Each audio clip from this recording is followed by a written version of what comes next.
I can appreciate niche JRPGs for what they offer the genre as a whole, presenting a story that usually centers around saving the world, along with a trope-filled cast who is also somehow complex.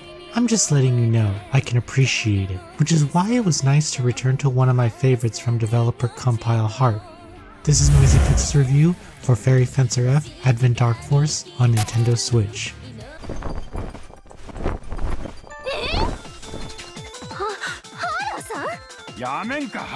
Fairy Fencer F Advent Dark Force introduces a world that was once the battleground for two deities known as the Vile God and the Goddess. They fought using weapons that they created called Furies, which ended up sealing them both away. However, some of the Furies still remain, and people around the world seek them out to use their power and turn themselves into a fencer.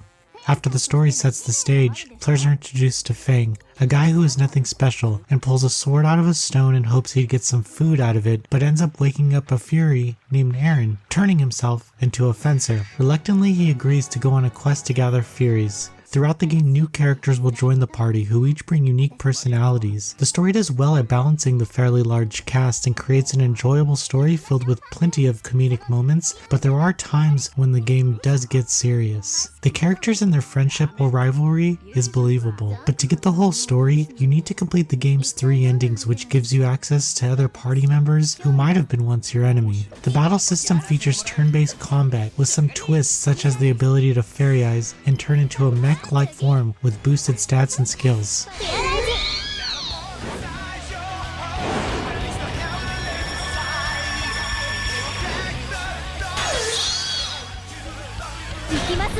Fairy Fencer F Advent Dark Force offers a pretty deep battle customization option that allows you to level up the characters and their weapons the way you want. Adding combos and attaching furries as support is just one layer of what you can do.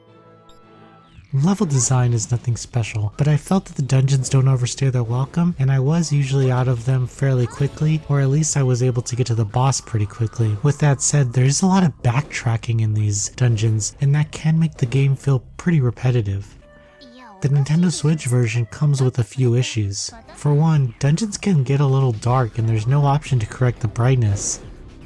Also, there are some frame rate issues at weird parts of the game, like when you pull a sword out of the goddess. However, I think my biggest gripe is how ugly the dungeon labels are on the world map, which makes them look like colored smudges. Strangely, sometimes they look normal, but most of the time, they don't.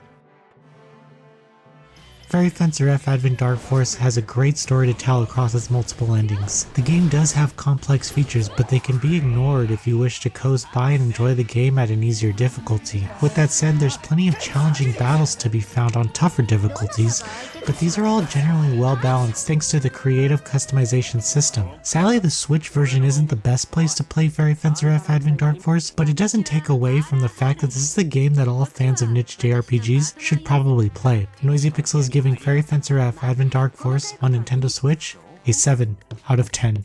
Thank you for watching. Noisy Pixel is ran by a group of gamers who work hard to deliver news, reviews, previews, and more. Please subscribe to keep up with all our future content. Maybe check out our website at noisypixel.net.